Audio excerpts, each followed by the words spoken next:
This is the view at Central Saanich United Church on Saturday, the 10th of August.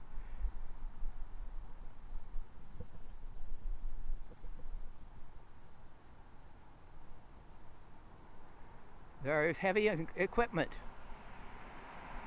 There are holes in the ground. The little library is on the ground. There is no access.